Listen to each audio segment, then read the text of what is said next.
Bill Russell había leído 10.000 mentes a lo largo de su carrera, y ninguna la había sorprendido jamás. Se encontraba al borde de la sala de recepción diplomática de la estación Conquistada, observando a los delegados reunirse bajo el suave resplandor violeta de los paneles del techo. La estación orbitaba una estrella muerta en el límite del espacio neutral, y todas las especies principales de la galaxia enviaban representantes allí para discutir, negociar y, en ocasiones, amenazarse mutuamente en nombre de la paz. Tral lo había visto todo. Los Dasik con sus interminables planes comerciales. Los Malwin con sus silenciosas ambiciones territoriales. La Teser que sonreía con 4 bocas mientras planeaba la traición con una quinta. Era Kitvari, alta, delgada, de piel gris pálida y 2 antenas cristalinas que le salían de las sienes como cuernos de cristal. Su gente era la mejor telépata de la galaxia. Podían leer los pensamientos superficiales como la mayoría de las especies leen texto escrito, fácil, natural, inevitable. Por eso la Conquistada Galáctica había empleado a los Kitvari durante siglos como analistas diplomáticos. Cada nueva especie que llegaba a la mesa era escaneada, evaluada y catalogada en silencio antes siquiera de terminar su primera frase. Hoy, la nueva especie era la humanidad. Habían llegado hacía 6 meses. Una pequeña delegación de un pequeño mundo que orbitaba una pequeña estrella amarilla en un rincón anodino de la galaxia. Los conquistados aún estaban decidiendo qué hacer con ellos. La membresía plena les daría arraigo comercial, protección militar y voz en el gobierno galáctico. La alternativa era la clasificación como especie de desarrollo restringido, una forma educada de decir que estarían confinados en su propio sistema estelar hasta que los conquistados decidieran que eran lo suficientemente maduros como para confiar en ellos. El trabajo de Velra era simple: analizar a los humanos, evaluar la amenaza, presentar el informe. Se ajustó la túnica formal y se abrió paso entre la multitud hacia la delegación humana. Había 5 de ellos agrupados cerca de la mesa de refrigerios, con un aspecto ligeramente fuera de lugar entre seres que los doblaban en tamaño. Vestían uniformes oscuros con pequeños alfileres metálicos en el pecho. Sonreían demasiado. Se reían con demasiada facilidad. Parecían, según todos los criterios que VR pudo identificar, completamente normales. Le habían dicho que se centrara en el comandante Yod Marin, el negociador principal de la delegación. Era un hombre de mediana edad, con cabello corto y canoso, mandíbula cuadrada y arrugas alrededor de los ojos que sugerían que había pasado más años frunciendo el ceño que sonriendo, aunque ahora sonreía. Sostenía un vaso de algo pálido y gaseoso, y asentía cortésmente mientras un delegado Teseri explicaba la forma correcta de comer un bulbo de raíz salado. Vail se acercó. Se presentó con el saludo diplomático habitual, una leve reverencia, y Tenny se inclinó hacia adelante con las palmas abiertas. Elliot le devolvió el gesto con un torpe pero sincero intento de hacer la misma reverencia. Se equivocó de ángulo. Parecía no importarle. Comandante Marin, dijo, bienvenido a la estación Conquistada. Espero que el alojamiento sea aceptable. Más que aceptable, dijo. Su voz era cálida y pausada. La vista desde nuestros aposentos es algo extraordinario. Pasé 20 minutos esta mañana mirando por la ventana. A mi hija le encantaría. Charla informal, fácil. Vira sonrió y dejó que la conversación fluyera mientras se conectaba con su mente. Interpretar una nueva especie siempre era interesante. Cada cerebro tenía su propia arquitectura. Los Dasik pensaban con patrones geométricos definidos. Los Malwin tenían corrientes lentas y profundas como ríos subterráneos. Las Teselas eran una maraña de impulsos en pugna que explicaban mucho sobre sus políticas. Tocó la mente de Yod y halló quietud. Era como acercarse a la orilla de un estanque en un día sin viento. La superficie era perfectamente lisa, perfectamente clara. Podía verlo todo. Él pensaba en la próxima negociación, específicamente en si los conquistados aceptarían la propuesta de la Tierra de un intercambio de tecnología compartida. Estaba ligeramente preocupado por una mancha de café en su manga izquierda que esperaba que nadie hubiera notado. Sentía genuina curiosidad por el arte de Kate Barry porque había visto una escultura en el pasillo que le recordaba algo que su hija había hecho en la escuela. Eso era todo. Pensamientos humanos claros y sencillos, sin agendas ocultas, sin hostilidad oculta, sin rastro de engaño. Vira casi sintió, decepcionada. Continuó la conversación durante otros 10 minutos, observando pasivamente todo el tiempo. Elliot habló de la Tierra, sus océanos, sus montañas, una ciudad llamada Praga que, según él, era el lugar más hermoso que jamás había visto. Le preguntó por Keitvar y escuchó sus respuestas con lo que parecía ser un interés genuino. Se rió de un chiste que ella hizo sobre los hábitos alimenticios de los Asik. Era, en todos los sentidos, un hombre agradable y corriente. Regresó a su oficina esa noche y presentó su informe preliminar. Especie: Homo sapiens humano. Sujeto: Comandante Jod Marin, jefe diplomático en Hase. Evaluación telepática. La cognición superficial está bien organizada, pero es simplista. No hay evidencia de capacidad o resistencia psiónica. El estado emocional es estable, cooperativo. La arquitectura cognitiva carece de la complejidad observada en las especies conquistadas establecidas. La evaluación de amenazas es mínima. Se recomienda continuar la observación, pero se anticipa una clasificación de baja prioridad. Selló el informe y se lo envió al arconte Telvis, su superior. Luego se sirvió un vaso de agua fría y se sentó junto a su ventana, observando cómo las estrellas giraban lentamente más allá del casco de la estación. No volvió a pensar en Jod Marin esa noche. La primera sesión de negociación comenzó a la mañana siguiente en la Gran Cámara, una sala circular con gradas para 40 delegaciones. Violra se sentó en la galería de observación superior, donde analistas como ella podían observar y analizar sin ser vistos. La sesión comenzó con una propuesta comercial de la coalición Dasik. Era agresiva, como se esperaba. Querían derechos mineros exclusivos para 3 sistemas ricos en recursos cerca del espacio humano, ofreciendo a cambio un modesto acuerdo defensivo que protegería a la Tierra de la piratería. Pero poco más. Era, en términos diplomáticos, un acuerdo terrible diseñado para poner a prueba la ingenuidad de los humanos. Eyot se levantó para responder. Habló con calma, sin notas. Agradeció a los Asik su generosa oferta. Luego, punto por punto, la desmanteló. Citó datos de extracción de recursos que los Asik no habían hecho públicos. Hizo referencia a un precedente comercial de hacía 40 años que limitaba las concesiones mineras exclusivas en zonas en disputa. Propuso una contraoferta que otorgaba a los Asik acceso parcial a cambio de una cooperación defensiva total y el desarrollo de tecnología compartida. Un acuerdo tan cuidadosamente equilibrado que otras 3 delegaciones expresaron inmediatamente su apoyo. El delegado Dasik se sentó sin decir palabra.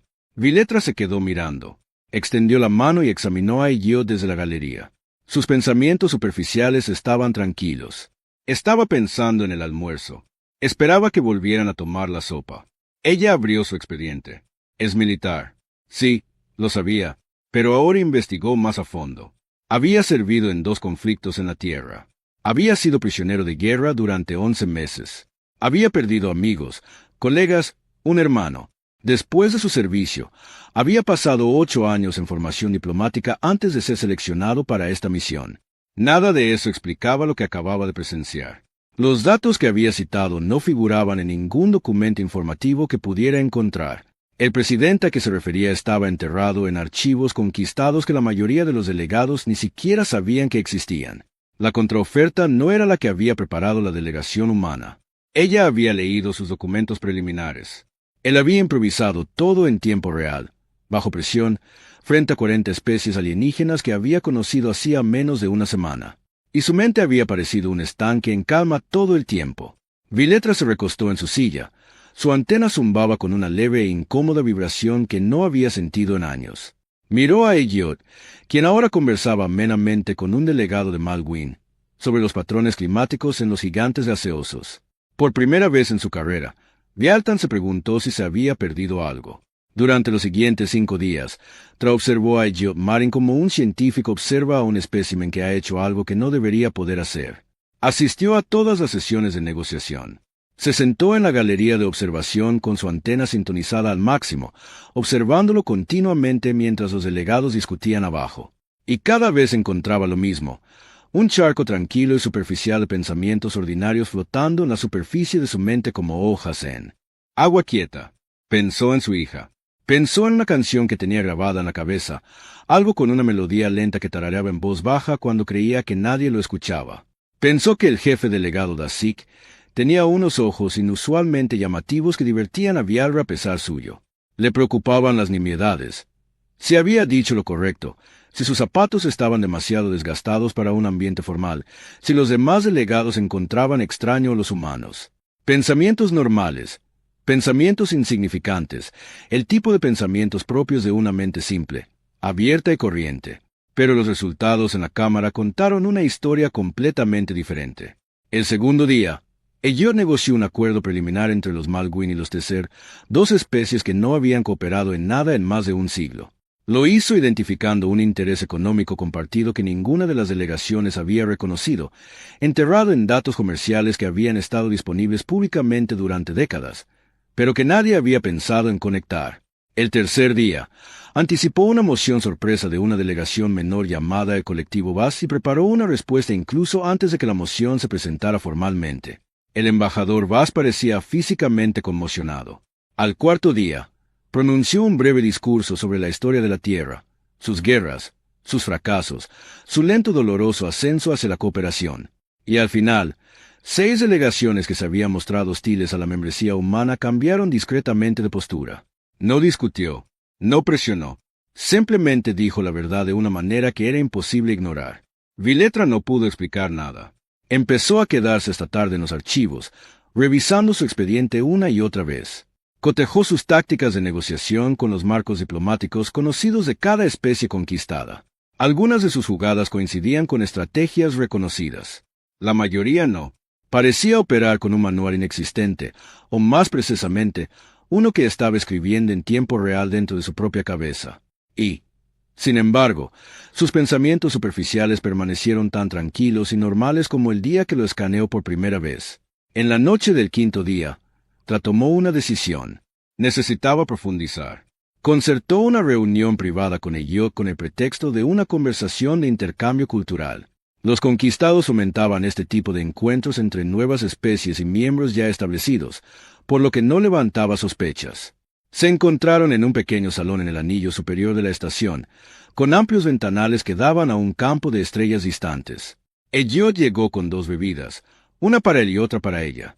Le había preguntado a la tripulante Ktvari que prefería su especie y había encontrado una aproximación en el dispensario de la estación. Fue un pequeño gesto, pero la pilló desprevenida.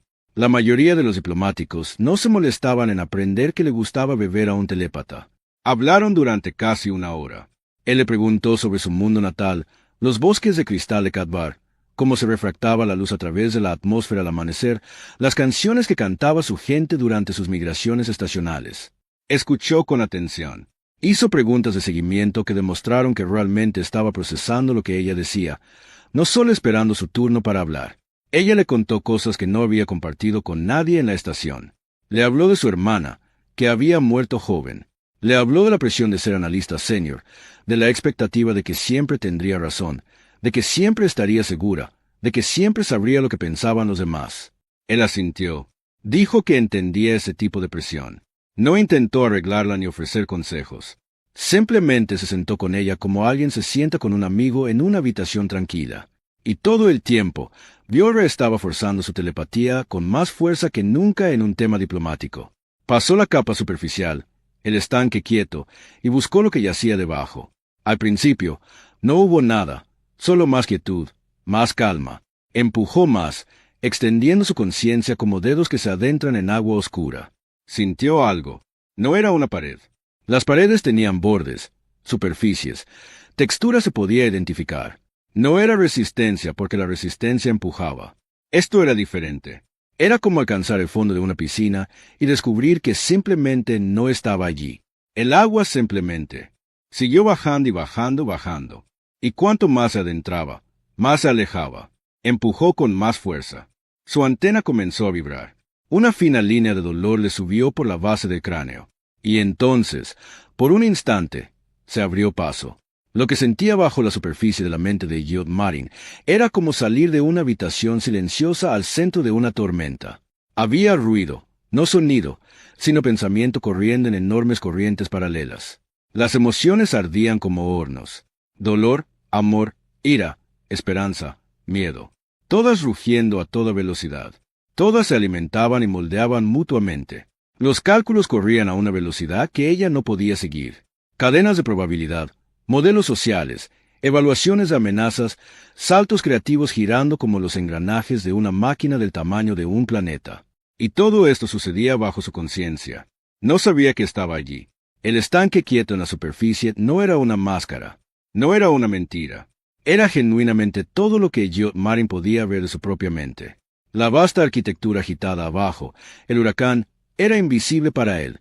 Funcionaba por sí solo, le daba conclusiones, instintos y presentimientos, y él simplemente los aceptaba sin cuestionar jamás su origen. Ella había encontrado la respuesta, y eso la aterrorizaba. La superficie se cerró de golpe. La quietud regresó, suave e imperturbable, como si nunca hubiera estado allí. Elliot hizo una pausa. Ladeó ligeramente la cabeza y la miró con cierta preocupación. ¿Estás bien? Pareces haber visto un fantasma. Violra notó que le temblaban las manos. Las presionó contra la mesa. Estoy bien, dijo. Un breve dolor de cabeza. Nada más. Él lo aceptó sin sospechar nada. Se ofreció a traerle agua. Ella declinó y se disculpó unos minutos después, alegando fatiga. Regresó a sus aposentos con las piernas temblorosas. La antena le fallaba. Sus pensamientos estaban dispersos como nunca antes, como estática en una pantalla rota. Se sentó ante su terminal y abrió la base de datos de xenopsicología conquistada. Introdujo una consulta de búsqueda específica. Buscaba cualquier especie conocida en la galaxia capaz de dividir inconscientemente su mente, ocultando capas enteras de conocimiento bajo una superficie a la que ni siquiera el propio ser podía acceder sin entrenamiento, tecnología, implantes o habilidad psiónica. La búsqueda no arrojó ningún resultado. Viletra contempló la pantalla vacía durante un buen rato. Luego cerró la base de datos, apagó las luces y se sentó sola en la oscuridad, escuchando el zumbido de la estación a su alrededor. Pensó en el hombre tranquilo y amable que le había traído una bebida, le había preguntado por su hermana y se había reído de sus historias sobre bosques de cristal. Pensó en el huracán que vivía dentro de su cráneo sin su conocimiento ni permiso. Y por primera vez en su vida, Beltrán temió algo que había leído en la mente de otro ser. Violra no durmió esa noche. Se sentó ante su terminal bajo el resplandor azul de la pantalla y comenzó a extraer toda la información que los conquistados habían recopilado sobre la humanidad. Informes de reconocimiento, evaluaciones biológicas, archivos culturales, transcripciones del primer contacto, datos ecológicos de su mundo natal. Lo leyó todo, página tras página, archivo tras archivo, hasta que el ciclo artificial del amanecer de la estación comenzó a iluminar las luces del pasillo frente a su puerta. Al amanecer, comprendió, y comprenderlo lo empeoró. El mundo natal de la humanidad estaba clasificado como un entorno de categoría 7, lo que los topógrafos conquistados llamaban informalmente un mundo mortal. El planeta tenía una inclinación axial inestable que producía una variación estacional extrema. Su atmósfera transportaba violentas tormentas eléctricas. Sus océanos generaban olas capaces de aplastar las aleaciones de las naves espaciales. Sus placas tectónicas se desplazaban constantemente, produciendo terremotos, erupciones volcánicas y tsunamis con una regularidad que la mayoría de las especies considerarían inhabitable. Y la vida que había evolucionado allí encajaba a la perfección con el planeta. Todos los organismos de la Tierra estaban enfrascados en una competencia constante y despiadada por la supervivencia. Los depredadores cazaban en manadas. Las especies presa desarrollaban venenos, camuflaje, velocidad, armadura. Los parásitos secuestraban el sistema nervioso de sus huéspedes. Las enfermedades mutaban más rápido que los sistemas inmunitarios que intentaban combatirlas. La biosfera entera. Era una carrera armamentística que se había prolongado sin interrupción durante casi 4.000 millones de años. Los humanos la habían ganado, no por su fuerza, velocidad o armas naturales, sino por su mente. Tra leyó los informes biológicos 3 veces para asegurarse de haber entendido correctamente. Los humanos eran depredadores persistentes. Habían evolucionado para perseguir a sus presas en campo abierto durante horas, a veces días, hasta que el animal simplemente se desplomaba de agotamiento. Sus cuerpos estaban diseñados para la resistencia, con un enfriamiento eficiente mediante glándulas sudoríparas, almacenamiento de energía en reservas de grasa y estructuras esqueléticas optimizadas para el movimiento bípedo de larga distancia. Pero la verdadera adaptación estaba en sus cerebros. El cerebro humano consumía aproximadamente el 20% de la energía total del cuerpo, una proporción absurda para los estándares galácticos. La mayoría de las especies destinaban entre el 5 y el 8%. La razón de este enorme gasto era que el cerebro humano no solo pensaba. Ejecutaba múltiples sistemas de procesamiento independientes simultáneamente, sin descanso. La mente consciente, la parte que yo percibía como el mismo, manejaba el lenguaje, el razonamiento, la toma de decisiones y la interacción social. Era la parte que VR había leído con tanta facilidad. Para los estándares de Qatari, era bastante común. Pero debajo yacía lo que los científicos humanos llaman el subconsciente, una vasta capa de procesamiento secundario que operaba completamente sin la percepción y el control de la mente consciente. Se encargaba del reconocimiento de patrones, la detección de amenazas, la regulación emocional, la consolidación de la memoria, la resolución creativa de problemas y el modelado social.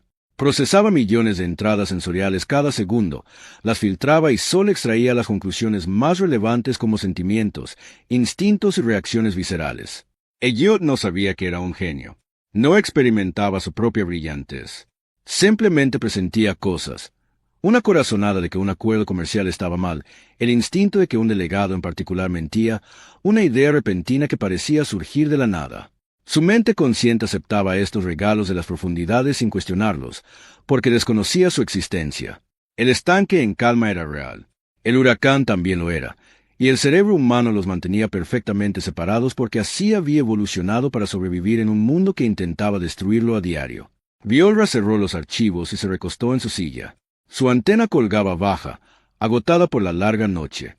Había leído miles de mentes de docenas de especies. Se había topado con engaños, hostilidad, brillantez, locura, pero nunca se había topado con una especie cuya arquitectura cognitiva básica estuviera fuera del alcance de la telepatía Qatari. No porque estuviera protegida, sino porque era más profunda de lo que ella había sido diseñada para alcanzar. Necesitaba informar de esto. No quería.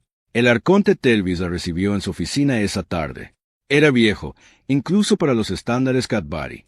Su antena se había apagado hasta un ámbar pálido, y sus movimientos eran lentos y deliberados. Había servido a los conquistados durante más de un siglo y había supervisado la evaluación de 11 nuevas especies. Escuchó los hallazgos de Vialra sin interrupción. Cuando terminó, el silencio en la sala era denso. «¿Me estás diciendo?» dijo Telvis lentamente, «que todas las evaluaciones telepáticas que hemos realizado a la delegación humana están incompletas». «No incompletas», dijo Veltra, «irrelevantes. Leemos lo que nos muestran, lo que se muestran a sí mismos. Pero el verdadero procesamiento, la verdadera toma de decisiones, ocurre en un lugar al que no podemos acceder. Sus pensamientos superficiales son genuinos, pero no representan el panorama completo. Ni siquiera se acercan a la totalidad del panorama. Y lo hacen sin entrenamiento, sin habilidad psiónica, sin ser conscientes de ello. Sí, es su biología. Sus cerebros evolucionaron así. No nos ocultan nada a propósito. Se lo ocultan a sí mismos y nosotros simplemente estamos atrapados en el mismo punto ciego». Telvis guardó silencio un buen rato. Luego dijo, «Esto debe ir al Consejo de Seguridad». La sesión de emergencia se convocó esa noche en una cámara sellada en las profundidades del núcleo de la estación. Solo representantes de alto rango de las 7 especies fundadoras estaban presentes, junto con Vitra y Telvis. La sala estaba fría. La iluminación era dura. Nadie sonreía. Vira volvió a presentar sus hallazgos. Mostró los datos biológicos, los modelos de arquitectura cognitiva, las tablas comparativas que demostraban cómo el procesamiento subconsciente humano superaba la producción cognitiva total de la mayoría de las especies conquistadas. Explicó que Elliot Marin, este hombre tranquilo y educado, preocupado por las manchas de café, manejaba un motor táctico en su interior que rivalizaría con un centro de mando militar, y ni siquiera lo sabía. Los miembros del consejo intercambiaron miradas. El representante de Dasik habló primero. Si no se les puede leer la mente, no se puede confiar en ellos. El representante de Malguin discrepó. No ha mostrado hostilidad. Sus propuestas han sido justas. Sus propuestas han sido brillantes, corrigió Velra en voz baja. Y ese es el problema. No sabemos de dónde viene la brillantez. No sabemos qué más hay ahí abajo. No sabemos de qué son capaces cuando dejan de ser educados. El debate continuó durante 2 horas. Los halcones argumentaron que la humanidad debía ser puesta en cuarentena de inmediato. Las palomas argumentaron que esto solo provocaría la misma amenaza que temían. Los moderados sugirieron aumentar la vigilancia. Al final, el consejo llegó a un acuerdo que le revolvió el estómago a Viletra. Ordenaron una extracción telepática completa del comandante Elliot Marin. El procedimiento era la herramienta más invasiva del arsenal de los Qatari. Ignoraba por completo los pensamientos superficiales y forzaba el acceso a las capas más profundas de la mente del sujeto. Se había utilizado antes con criminales de guerra, espías y sospechosos de albergar información que amenazaba la seguridad galáctica. Era doloroso para el sujeto. Era peligroso para el telépata, y en algunos casos les había causado daño cognitivo permanente a ambos. Viola protestó. Argumentó que una extracción forzada de una mente humana con su profundidad desconocida y su arquitectura sin precedentes podría ser catastrófica. Podría verse abrumada. Podría perderse. Podría romper algo dentro de que no se pudiera reparar. El consejo escuchó sus objeciones y las desestimó. «Tienes 48 horas». Telvis le dijo en privado después de la sesión. «Lo siento, Bielra. Argumenté en tu nombre, pero el miedo del consejo supera su cautela». Salió de la cámara y recorrió los pasillos de la estación sin rumbo, con la mente agitada. Pasó por la plataforma de observación del anillo superior y se detuvo. Elliot estaba allí, solo, de pie junto al gran ventanal curvo, con las manos entrelazadas a la espalda, contemplando las estrellas. Tarareaba la misma melodía lenta y triste que ella había oído en sus pensamientos. Casi se lo contó todo. Casi le advirtió. En cambio, se acercó y se quedó a su lado en silencio. Él la miró y sonrió. Tampoco podía dormir. No. Permanecieron juntos un rato, observando las estrellas pasar. «Hermoso, ¿verdad?», dijo Elliot en voz baja. «Pasamos 10.000 años mirándolas y preguntándonos si alguien nos devolvía la mirada». Hizo una pausa. «Resulta que muchos de ustedes sí». Viola no dijo nada. Lo miró a la cara, tranquilo, cansado, dulce, y sintió que algo se le retorcía en el pecho. En 48 horas, podría destruir la mente de este hombre.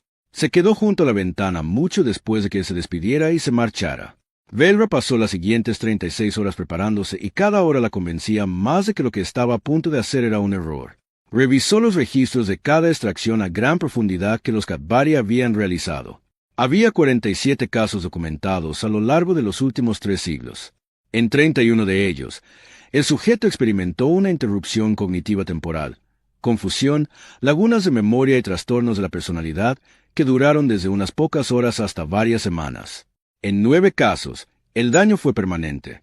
En 3 casos, el telépata que realizaba la extracción sufrió una reacción psiónica lo suficientemente grave como para requerir intervención médica.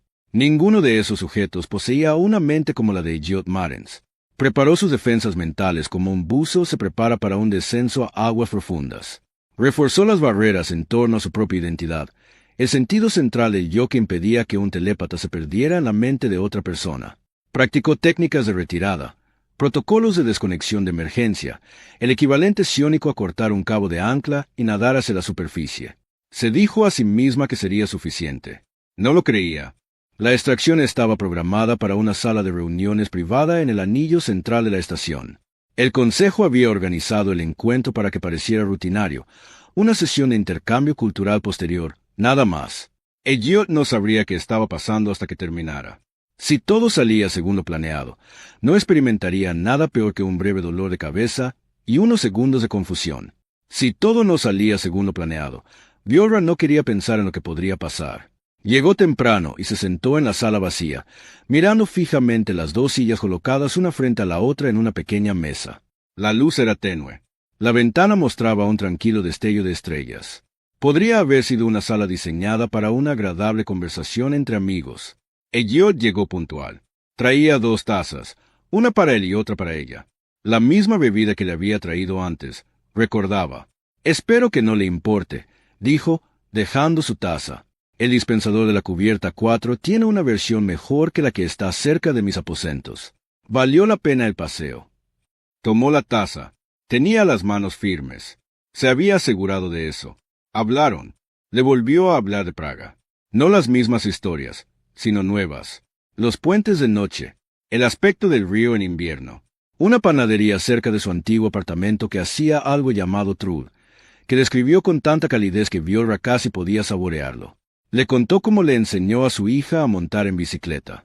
Le contó la primera vez que vio el océano de niño y cómo su tamaño lo había hecho sentir muy pequeño y muy vivo a la vez. Ella escuchó. Se rió cuando era necesario. Hizo preguntas cuyas respuestas ya conocía. Y entonces, cuando la conversación adquirió un ritmo cómodo y sus defensas, tal como estaban, se relajaron a su estado de reposo natural, ella inició la extracción. Empezó con suavidad. Se deslizó más allá de los pensamientos superficiales como lo había hecho una docena de veces antes. El estanque en calma, la preocupación con manchas de café, la canción en su cabeza, el amor tranquilo y constante por su hija corriendo como una corriente cálida por debajo de todo lo demás. Entonces ella siguió adelante. La transición fue instantánea, como saltar de un acantilado. En un momento flotaba en aguas tranquilas, y al siguiente caía en la oscuridad. No una oscuridad vacía, sino una densa oscuridad llena de movimiento, ruido y presión. Era como hundirse en un océano vivo, un océano que pensaba, sentía y recordaba. Su peso la oprimía desde todas las direcciones. La primera capa con la que se topó fue la estratega. Era un motor táctico en constante funcionamiento que procesaba información a una velocidad que hacía que las propias habilidades analíticas de Viletra parecieran las de un niño contando con los dedos. Contenía modelos de cada delegado de la estación, no solo sus posiciones y propuestas, sino también sus personalidades, miedos, motivaciones, vulnerabilidades y posibles respuestas a más de 100 escenarios diferentes. Rastreaba el lenguaje corporal, los patrones vocales, la elección de palabras, las microexpresiones. Ejecutaba cadenas de probabilidad que se ramificaban y ramificaban en miles de futuros posibles. Elliot había estado operando este motor desde el momento en que pisó la estación. Era la fuente de sus intuiciones imposibles, su asombrosa capacidad para anticipar objeciones y elaborar respuestas perfectas en tiempo real. Experimentó su salida como un instinto, una sensación de que algo estaba bien o mal, una idea repentina que parecía surgir de la nada. No tenía ni idea de que detrás de cada presentimiento se escondía un cálculo más complejo que cualquier cosa que las computadoras estratégicas conquistadas pudieran producir. Atrás se tambaleó bajo el peso, pero insistió. La segunda capa era el soldado. Allí encontró recuerdos no almacenados ordenadamente como archivos en un archivo, sino entretejidos en la trama de su cognición, como hilos de un tapiz. Vio destellos de combate, un desierto en la noche, el sonido de una explosión tan cercana que existía no como sonido sino como presión, una fuerza que reorganizaba el mundo. Sintió el frío de una celda, el sabor de la sangre, el peso de cargar a un amigo herido por un terreno que intentaba matarlos a ambos. Pero los recuerdos no eran heridas. Eso fue lo que la aturdió. En todas las demás especies que había escaneado, el trauma estaba dañado, cicatrices en la arquitectura cognitiva que debilitaban la estructura que los rodeaba. En Elliot, el trauma había sido absorbido, procesado, integrado. Cada cosa terrible que había sobrevivido se había descompuesto, reconstruido en algo útil, una lección, un reflejo, una pieza de comprensión sobre cómo funcionaba el mundo y cómo navegarlo. Había tomado sus peores experiencias y las había convertido en herramientas. Y lo había hecho sin siquiera saber que lo estaba haciendo. Ella profundizó aún más y encontró al padre. Este era el núcleo, el centro de todo. Ardía con una intensidad que casi cegó sus sentidos iónicos. Un amor tan vasto y absoluto que doblaba la arquitectura de toda su mente sobre sí misma como la gravedad dobla la luz. Todo lo que Elliot hacía, cada negociación, cada trasnochada, cada riesgo calculado, cada momento de paciencia y moderación se remontaba a este único impulso abrumador. Su hija, su seguridad, su futuro, una galaxia donde pudiera crecer sin miedo. No era un pensamiento, no era una emoción, era una fuerza de la naturaleza, e impulsaba todo lo que estaba por encima como una estrella impulsa un sistema solar. Viletra temblaba, su antena ardía de dolor. Sabía que debía retirarse.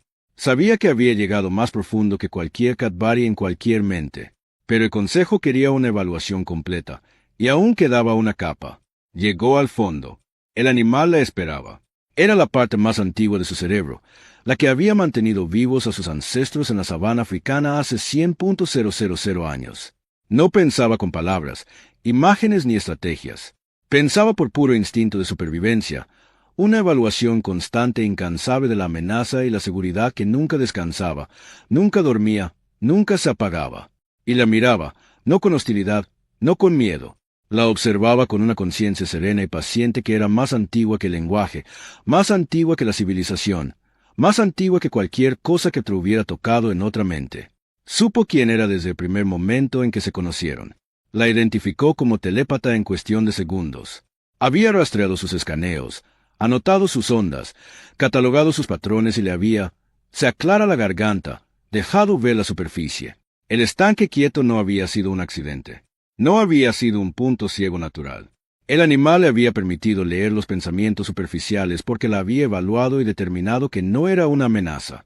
Había tomado una decisión sobre cuánto revelar, y la había tomado tan por debajo de la conciencia de Elliot que éste nunca la había sentido. Viletra contempló la antigua calma depredadora de la cosa en el fondo de la mente de Elliot Marin, y ésta la miró fijamente. Y en ese momento comprendió algo que el Consejo nunca comprendería. Los humanos no ocultaban sus profundidades, las contenían. Sus mentes conscientes, los estanques quietos, los pensamientos ordinarios, las pequeñas preocupaciones y las gentilezas no eran máscaras. Eran las correas que una especie peligrosa había evolucionado para ponerse porque sin esas correas, el huracán lo consumiría todo. El animal parpadeó. Luego la empujó hacia afuera. No con fuerza, sino con peso. La inmensa masa de conocimiento de Elliot se derrumbó a su alrededor como una ola, y fue lanzada de vuelta a través de cada capa a la vez. Padre, soldado, estratega, hasta que emergió y jadeó. Estaba de vuelta en la habitación. Las luces eran tenues. Las estrellas estaban silenciosas fuera de la ventana. Tenía las manos extendidas sobre la mesa. 2 de sus antenas se habían roto. Delgadas fracturas recorrían el cristal como venas de relámpago, derramando un pálido fluido bioluminiscente por los lados de su rostro. Elliot la miraba. Parpadeó y se frotó la sien. «Lo siento», dijo. «Me dio un repentino dolor de cabeza». «Qué raro. Estabas diciendo algo sobre la composición mineral de... Necesito irme». Violra dijo que su voz sonaba mal, demasiado débil, demasiado lejana. Se levantó, salió de la habitación y se dirigió directamente a la cámara de consejo. No se detuvo a limpiarse el líquido de la cara. No se detuvo a reparar su antena. Caminó por los pasillos, dejando un rastro de gotas pálidas en el suelo, y los demás habitantes de la estación se hicieron a un lado al verla llegar. Entró en la cámara. Los miembros del consejo se giraron para mirarla. Varios de ellos retrocedieron al ver su antena rota. «¿Su informe?», preguntó Telvis en voz baja. Viletra se paró ante los 7 seres más poderosos de la conquista galáctica y les dio su informe en 3 palabras. «No provoquen». La cámara estalló en preguntas. Levantó una mano y esperó a que el ruido se calmara. «No es un arma», dijo. «No es un monstruo. Es un hombre que lleva en su interior más que cualquier ser que haya escaneado jamás, más de lo que la mayoría de ustedes puede imaginar. Y lo usa para llevar bebidas, contar historias sobre su hija y negociar acuerdos comerciales que benefician a todos los presentes». Hizo una pausa, con la voz serena. «Se está conteniendo. Todos se están conteniendo. No porque oculten algo peligroso. Porque si usaran todo lo que tienen, todo lo que vive bajo la superficie de cada mente humana, no estaría sentado a la mesa con ellos. Les estarías respondiendo, y ellos saben que en algún lugar que ni siquiera pueden ver, lo saben y eligen no saberlo». La cámara quedó en silencio. Eso que Uvetra dijo es a lo que deberías temer, no al poder, a la restricción. El consejo discutió durante 2 días. Violra no fue invitada a las sesiones. Pasó esos días en el ala médica de la estación, donde un médico de Kate Barry selló cuidadosamente las fracturas de su antena con una resina que se endureció formando finas líneas plateadas. «Las grietas sanarían», le dijo el médico, «pero la plata permanecería como marcas permanentes, como cicatrices en el cristal. Llevaría la evidencia de lo que había hecho por el resto de su vida». No le importaba. Había llevado cosas peores. El primer día, escuchó por canales extraoficiales que el consejo estaba dividido equitativamente. Resopla. 3 especies querían que la humanidad fuera puesta en cuarentena. 3 querían que fueran admitidos como miembros de pleno derecho. La séptima, la Tesseria, aún no había declarado una posición y disfrutaba de la influencia que eso les daba. El segundo día, le llegó la noticia de que la coalición Dasik había hecho un movimiento fuera del consejo. Habían presentado una amenaza económica formal contra la delegación humana. Una propuesta que impondría aranceles punitivos a cualquier especie que comerciara con la Tierra, creando en la práctica un bloqueo sin siquiera llamarlo tal. La propuesta estaba programada para votación en pleno a la mañana siguiente. Era una maniobra de poder. Los Dasik habían decidido que si el Consejo no ponía en cuarentena a la humanidad, la estrangularían económicamente. Viletra se dio de alta del ala médica esa noche y fue a buscar a Elliot. Estaba en las habitaciones de la delegación humana, sentado ante un escritorio cubierto de papeles y tabletas de datos. Los otros 4 miembros de su equipo también estaban allí, 2 mujeres y 2 hombres, todos más jóvenes que Elliot. Todos trabajaban con una intensidad silenciosa y concentrada que a Veltra le recordó a soldados preparándose para una batalla que esperaban perder. Elliot levantó la vista cuando ella entró. Sus ojos se posaron en su antena. Las líneas plateadas eran visibles incluso desde el otro lado de la sala. Algo brilló en su expresión. Quizás preocupación o reconocimiento. —¿Violra? —preguntó. —¿Estás bien? —Estoy funcional —dijo ella. —¿Conoce la propuesta de ASIC? Recibimos una copia hace una hora. Tomó una tableta de datos y la levantó. Agresiva, bien construida. Llevan semanas planeándolo. ¿Qué harán? Elliot dejó la tableta. Miró a su equipo. Ellos le devolvieron la mirada. Algo se transmitió entre ellos. No telepatía, pero algo parecido. Un entendimiento compartido construido tras semanas de trabajo conjunto bajo presión, comunicándose con miradas y medias frases como lo hacían los humanos cuando el lenguaje se volvía demasiado lento para lo que necesitaban decir. Iremos a la cámara mañana, dijo Elliot, y presentaremos nuestro caso. Quería decir más. Quería contarle sobre la extracción, sobre los temores de consejo, sobre las cicatrices plateadas en su antena y cómo se las había ganado. Pero su equipo estaba observando, y las palabras le resultaron demasiado pesadas para una sala llena de desconocidos. Asintió y se fue. La gran cámara estaba llena la mañana siguiente. Cada delegación había enviado a su representante superior. Las galerías de observación estaban abarrotadas.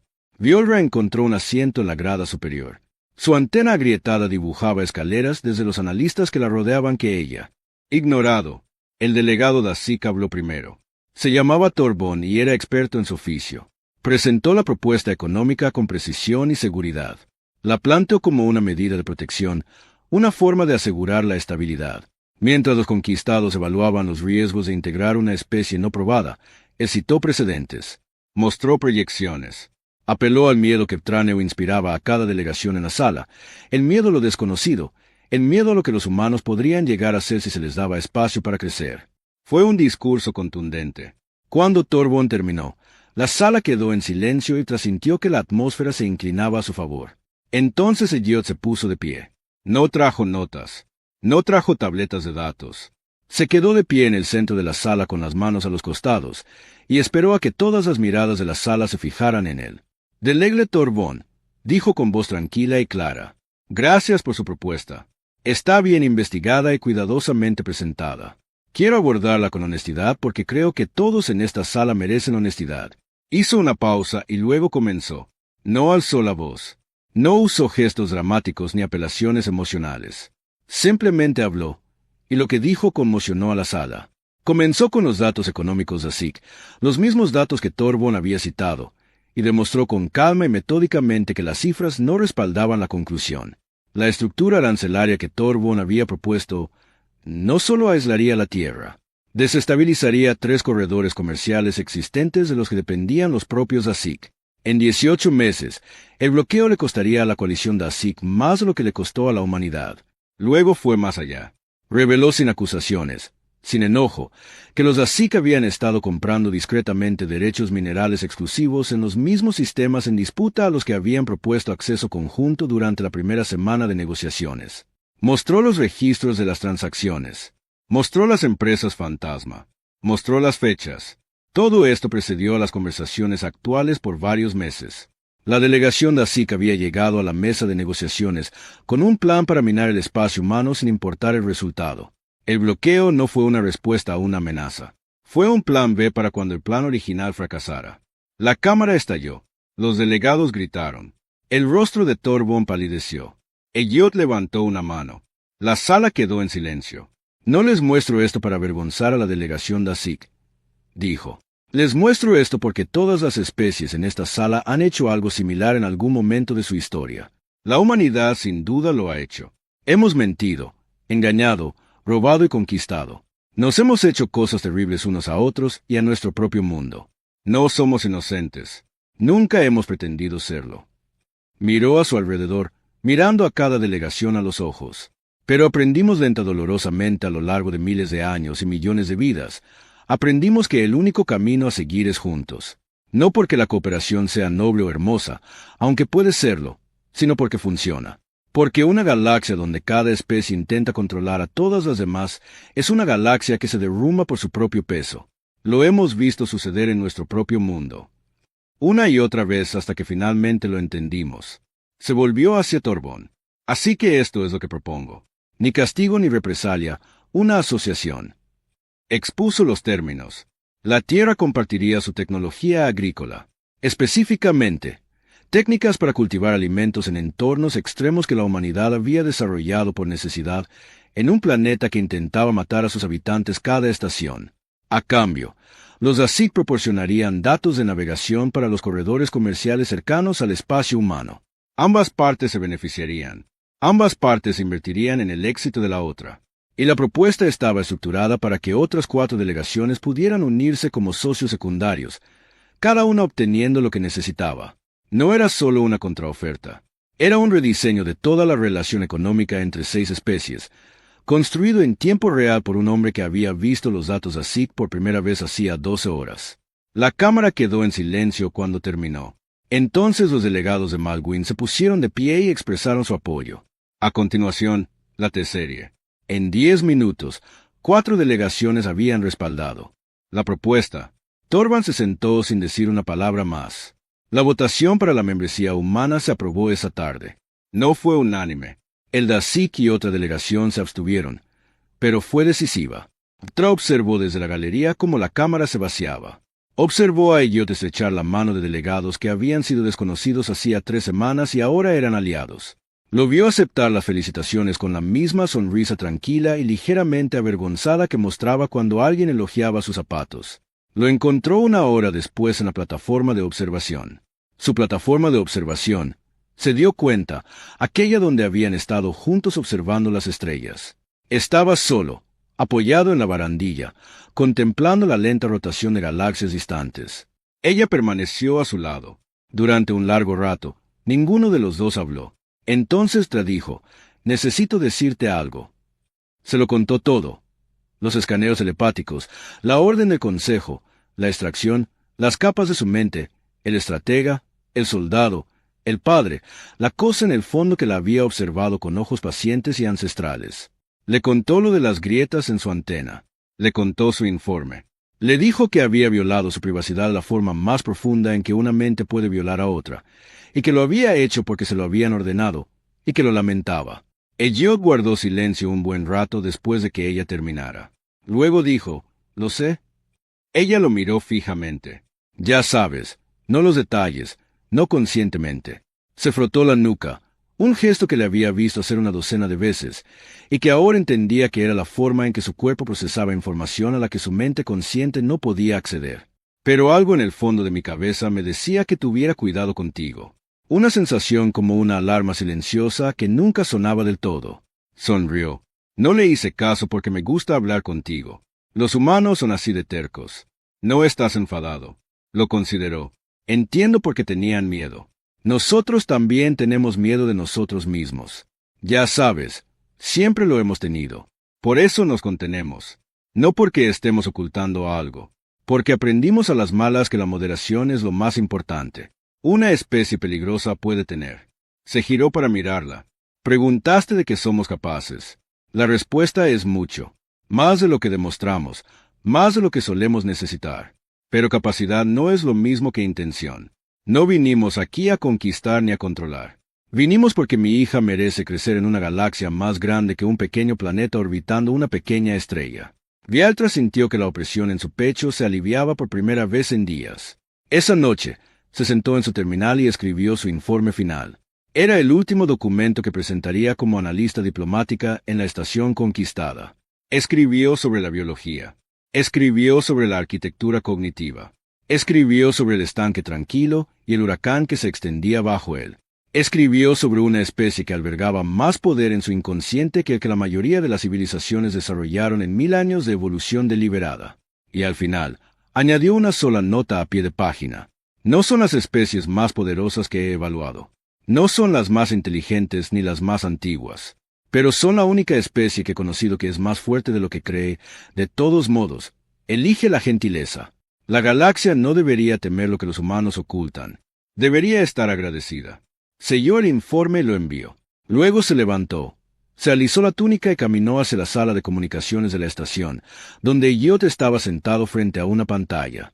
El rostro de su hija llenaba la pantalla, una niña de unos 10 años con los ojos de su padre y una sonrisa de oreja a oreja. ¿Hiciste amigos en el espacio?, preguntó la niña. Elliot miró por encima del hombro. Villetre estaba de pie en la puerta con 2 bebidas, una para ella y otra para él. Las líneas